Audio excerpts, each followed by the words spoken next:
The night was colder than usual, biting through the thin wooden walls of the small cabin on the edge of the frontier. Outside, the wind howled like a restless ghost, but inside the silence was heavier, thick with things left unsaid. Mary sat by the flickering hearth, her eyes fixed on the cracked floorboards. At 16, she was no longer a child, but the world still saw her as less. Her face, marked by the scars of a childhood accident, made her different.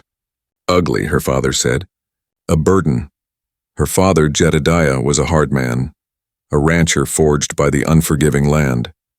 He never smiled, rarely spoke kindly, and tonight his eyes were colder than the winter wind outside. "Mary," he said, his voice rough like gravel, "I've been thinking, you're a burden on this family. The land is tough enough without wasting what little we have on someone who can't even bring pride." Mary's heart stopped. The room felt like it was closing in. "Father," she whispered, voice trembling. Jedediah's jaw clenched. "You know what this means," she did. She had heard the whispers in town, the sideways looks, the pity that stung worse than any insult, and now the man who was supposed to protect her was ready to sell her. To who? She asked, the words barely audible. Jedediah didn't look at her. "An Apache warrior. He's offering goods, horses, supplies. It's better than letting you rot here." "An Apache?" Mary's voice cracked. "They don't want me." Jedediah shrugged, indifferent. "Doesn't matter what they want. It's what I need." Tears welled up, but she swallowed them down. There was no room for weakness here. Not tonight. That night, Mary lay awake, listening to the wind tearing through the trees, wondering if her father had ever truly loved her, or if she had just been a mistake. The sun was setting, painting the sky with streaks of orange and purple when Mary's small, rattling wagon rolled into the Apache camp. Her hands trembled as the horses pulled her closer to a world she never imagined she'd be part of. Dakota was waiting, tall and strong, with a quiet power that didn't need words to command attention. His dark eyes held the weight of the desert and the wisdom of his people. Mary wanted to turn away, to hide beneath the wagon, but something about him stopped her. He stepped forward, his voice low but gentle. "You have traveled far, Mary. You are safe here." She looked at him skeptically, the wall she'd built over years of rejection tightening around her heart. "Safe? My own father sold me like I was cattle." Dakota's gaze softened.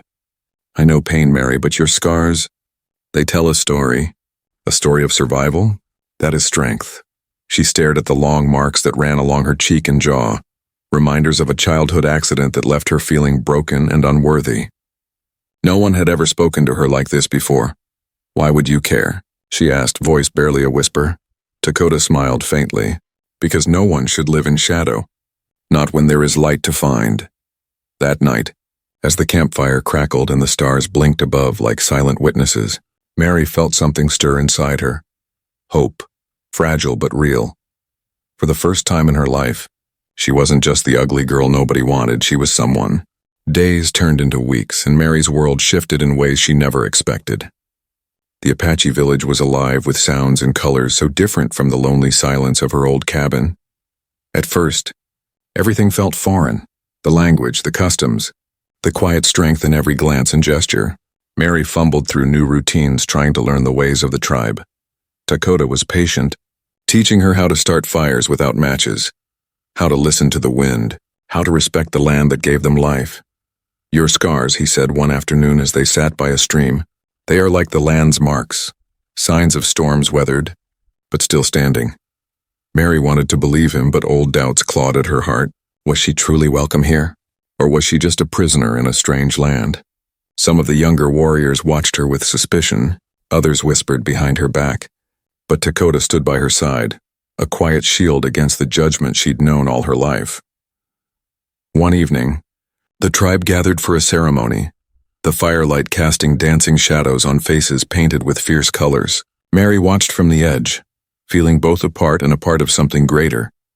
When Dakota reached out and took her hand, she felt a spark, wild and untamed like the desert wind that never stopped moving. For the first time, she tasted the possibility of belonging, but the world outside the camp was restless and Mary's past was never far behind. The sky darkened suddenly, clouds rolling in fast like a freight train. The wind picked up, whipping dust and dry leaves into swirling chaos around the village. Mary's heart pounded as she helped secure the tents and gather firewood. The storm wasn't the only thing coming. In the distance, the unmistakable sound of horses thundered, fast and angry. A group of settlers appeared, dust trailing behind them like a cloud of judgment. At their head rode a man Mary recognized instantly, her father. "Give her back," he shouted, his voice rough with anger and shame. "She belongs with us." Dakota stepped forward, tall and unwavering. "Mary is safe here. She belongs with us now." The settlers sneered, some reaching for weapons. Tension snapped tight like a bowstring ready to break. Mary stood frozen, caught between two worlds she no longer fit into. The storm crashed down around them, rain lashing against skin and wood. "Father," she called out, voice steady despite the chaos. "I am not your property." Jedediah's eyes flickered, anger mixed with something else. "Regret, pain?" Dakota's voice was calm but fierce. "She is family. If you want to take her, you'll have to go through me." The settlers hesitated. The storm's fury matched the wildness in Dakota's eyes. In that moment, Mary saw something she never expected. A man who loved her more fiercely than anyone ever had. The rain soaked through Mary's clothes, but she stood tall, heart pounding louder than the thunder overhead. Her father, Jedediah, rode in with the settlers, men who once were neighbors, friends, now hardened by suspicion and fear. Jedediah's eyes were cold but flickered with something deeper. Shame, maybe, or the weight of a decision he couldn't undo. He stayed back watching Dakota as the warrior stood like a mountain between Mary and the angry crowd. "Mary," Jedediah said, voice rough but quieter than before. I thought I was doing what was best." Mary's gaze didn't waver. "You sold me because you thought I was ugly. You thought I didn't belong." The words cut the air like a knife. Dakota stepped closer, placing a steady hand on Mary's shoulder. "She is more than you ever understood." Jedediah swallowed hard, his face tightening with regret. "I was wrong. I see that now." For the first time, Mary felt the full weight of his regret, but it was not enough to erase years of pain. "Love isn't something you sell or trade," she said softly. "Dakota loves me. He sees me." Her father lowered his gaze. The man who had once seen her as worthless was powerless now, his pride shattered by the fierce bond between Mary and Dakota. In that moment, Mary wasn't the girl her father rejected. She was a woman who had found a love stronger than any judgment, fiercer than any scar. The storm had passed, but the air still felt electric, charged with change. Mary stood beside Dakota on a ridge overlooking the vast wild land that was now her home. The sun was rising, casting gold across the desert and mountains beyond. She took a deep breath, feeling the cool breeze on her skin.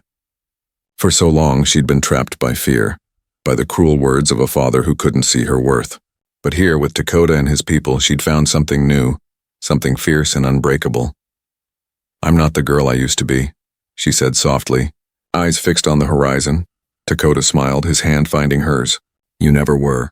You just needed to see it." Life with the Apache wasn't always easy. There were moments of loneliness, moments when the ghosts of her past whispered cruel doubts. But each day she learned to stand taller, love deeper, and live freer.